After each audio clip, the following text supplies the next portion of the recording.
तो आज हम सॉल्व करने वाले हैं बिज़नेस स्टडीज़ का पेपर 2026 का।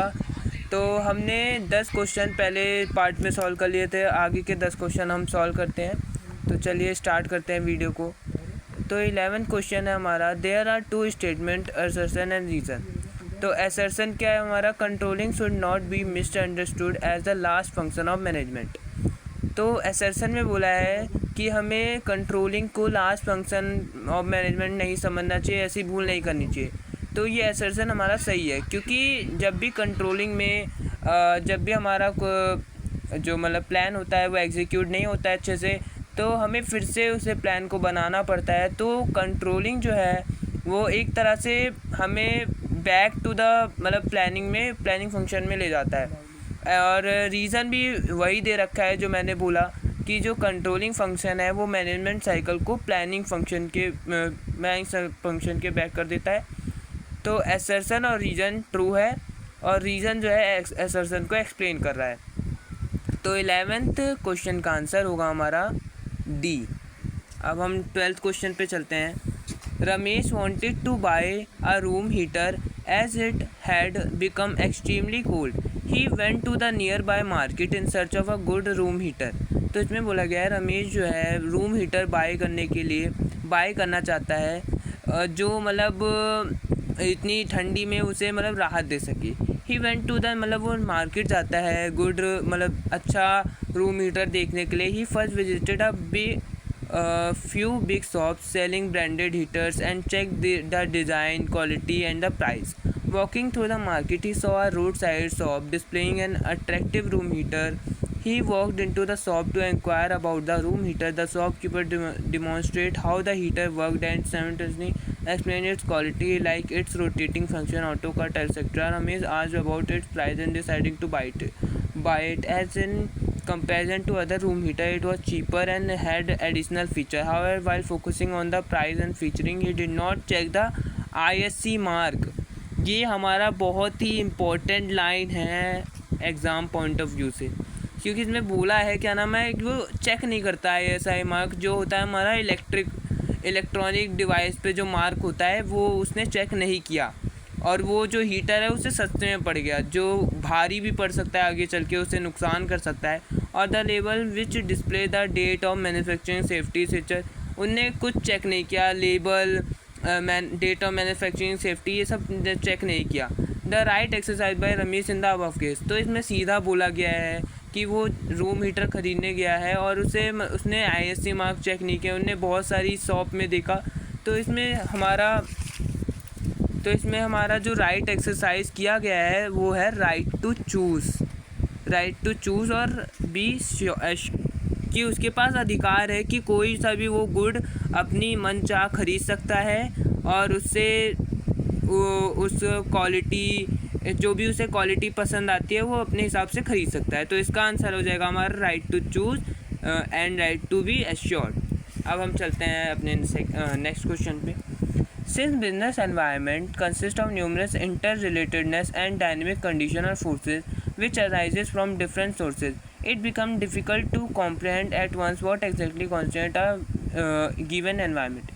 इसमें क्या गया है कि जो बिजनेस एनवायरनमेंट जो है वो चेंज हो रहता है, डायनेमिक कंडीशन मतलब चेंज होता रहता है, which arises from different source, it become मतलब जो फ्यूचर प्रिडिक्शन करना उसे डिफ़िकल्ट हो जाता है। तो इसमें हमारा बिजनेस एनवायरनमेंट को कौन सा फीचर हाईलाइट किया गया है, रिलेटिविटी नहीं, रिलेटिविटी तो नहीं है इसमें, अनसर्टेन कह सकते हैं बट ये नहीं होगा, कॉम्प्लिसिटी इसका आंसर है, क्योंकि ये हमारे लिए कॉम्प्लेक्स बन जाता है जब डायनेमिक कंडीशन होता है तो डिफरेंट सोर्सेज अफेक्ट करते हैं, तो ये कॉम्प्लेक्स हो जाता है बिजनेस एनवायरनमेंट हमारा पता करने के लिए, मतलब बिजनेस एनवायरनमेंट।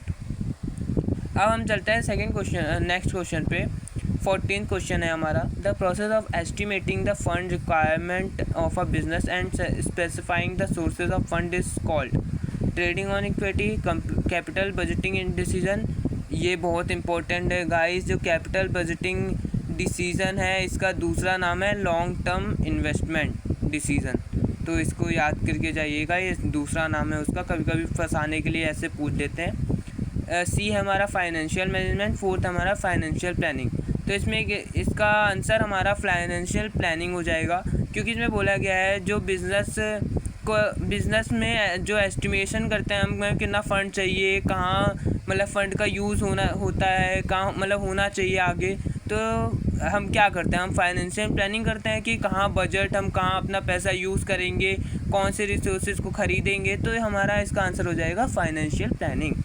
अब हम चलते हैं 15th क्वेश्चन पे। Workforce analysis enable an assessment of the number and type of human necessary for the performance of various jobs and, ये तो गलत है हमारा। वर्कफोर्स एनालिसिस जो होता है कि कितने करंटली मतलब फोर्स जो है, करंटली लेबर जो है काम कर रही है, उससे हम कहते हैं वर्कफोर्स एनालिसिस। तो ये स्टेटमेंट हमारा रॉन्ग है, फॉल्स है हमारा ये। Workforce analysis reveal the number and type of human, नहीं ये तो मतलब अपोजिट कर दिया, ऊपर नीचे कर दिया। इसका मीनिंग होता है कितने number and type of human resource हमें चाहिए, कितनी नीड है, तो ये भी गलत है, ये भी गलत है हमारा, ये भी गलत है। तो इसका आंसर हो जाएगा both statement 1 and statement 2 are false. अब हम चलते हैं अपने नेक्स्ट क्वेश्चन पे। हमारा 16 क्वेश्चन है, identify the incorrect with respect to motion study as a technique of scientific management. Motion study के रिस्पेक्ट में इनकरेक्ट स्टेटमेंट हमें पता करना है। Unnecessary movement are sought to be eliminated so that it takes less time, ये हमारा सही है। अननेसेसरी मूवमेंट, जो भी हम अननेसेसरी जो ज़रूरत की मूवमेंट नहीं है, हम उससे मतलब एलिमिनेट करके हम अपने काम को अच्छे से और जल्दी कर सकेंगे। रेट रेफर टू, ये तो मतलब इसी मीनिंग हो गया, मोशन स्टडी का मीनिंग हो गया, ये तो सही है हमारा, ये दो सही हो गया हमारा। अब थर्ड है, through this technique Taylor was able to design suitable equipment and tool to educate worker on their use. This have to determine the number of worker to be employed, frame suitable incentive scheme and determine cost. तो इसका answer हो जाएगा हमारा, इसका answer है हमारा ये क्या नाम है, टेलर डिज़ाइन सुटेबल। तो इसका आंसर हमारा सी है, ये हमारा इनकरेक्ट है। तो इसमें क्या बोल रहा है कि इस टेक्निक के द्वारा जो टेलर है वो डिज़ाइन इक्विपमेंट और टूल्स को डिज़ाइन करता है, तो हमारा गलत है। इसमें तो हम मूवमेंट के बारे में पढ़ते हैं, तो ये हमारा इसका आंसर है सी। अब हम चलते हैं 4th क्वेश्चन पे। The question mark in the given, मतलब क्वेश्चन मार्क हमें देखना है क्या होना चाहिए। Company providing salary boost, car allowance, medical aid, तो ये तो हमारा परक्यूसाइड्स होता है, जिसमें जो कंपनियां बेनिफिट देती है, मतलब हाउसिंग की बेनिफिट देता है, कार अलाउंस देता है और एजुकेशन देता है बच्चों को, जो एम्प्लॉय काम कर रहे हैं उनके बच्चों को एजुकेशन प्रोवाइड करता है। तो इसका आंसर हो जाएगा हमारा परक्यूसाइड्स, इसका आंसर डी। अब हमारा ये 18 question, identify which of the following function not perform by top level management. Top level management के द्वारा कौन से फंक्शन नहीं परफॉर्म किए जाते। तो पहला ऑप्शन है cooperating with other department for smooth functioning of the organisation, being responsible for the welfare, ये तो होता है हमारा। एनालाइजिंग ऑफ बिजनेस, ये भी टॉप मैनेजमेंट का काम होता है। Formulating overall organisation goal and, ये भी होता है। तो इसका आंसर हो जाएगा हमारा ऑप्शन ए, जो कोऑपरेटिंग विद अदर डिपार्टमेंट, वो हमारे मिडिल लेवल का काम होता है, मिडिल लेवल मैनेजमेंट का काम होता है।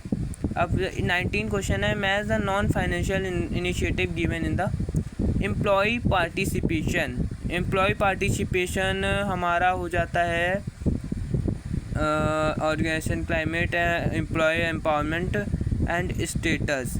एम्प्लॉय एम्पावरमेंट जो होता है हमारा, इसका हो जाएगा थर्ड, सी का थर्ड हो जाएगा। ऑर्गेनाइजेशन क्लाइमेट हमारा हो जाएगा एम्प्लॉय पार्टिसिपेशन एंड स्टेटस, ये इसका एम्प्लॉय पार्टिसिपेशन का हो जाएगा फोर्थ। तो हम पहले मैच कर लेते हैं क्या होगा। ये हाँ, सी का हमारा है एम्प्लॉय एम्पावरमेंट, हमारा सी का थर्ड हो जाएगा, सी का third.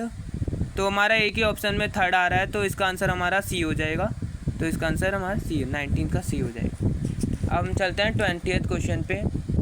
N V electronic has an innovative range of smartphone, TVs, home entertainment system, kitchen appliance and air condition. Besides supplying quality product, their focus is also on handling customer complaint. ये तो मतलब direct question दे रखा है business environment का, business studies का। ये बहुत डायरेक्ट क्वेश्चन है, बहुत ईजी क्वेश्चन है। इसमें सीधा बोला गया है कि जो वो फोकस करना चाहते हैं, किस पे फोकस करना है, हैंडलिंग कस्टमर कंप्लेंट स्पीडली।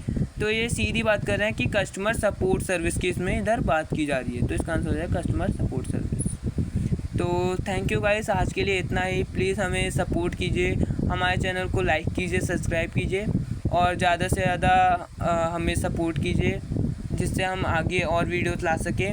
और इसका पार्ट 3 जल्दी आएगा, हम कल ही पार्ट 3 को शूट करेंगे। और आप ऐसे ही वीडियोस देखने के लिए हमारे चैनल को लाइक कीजिए, सब्सक्राइब कीजिए। Thank you all.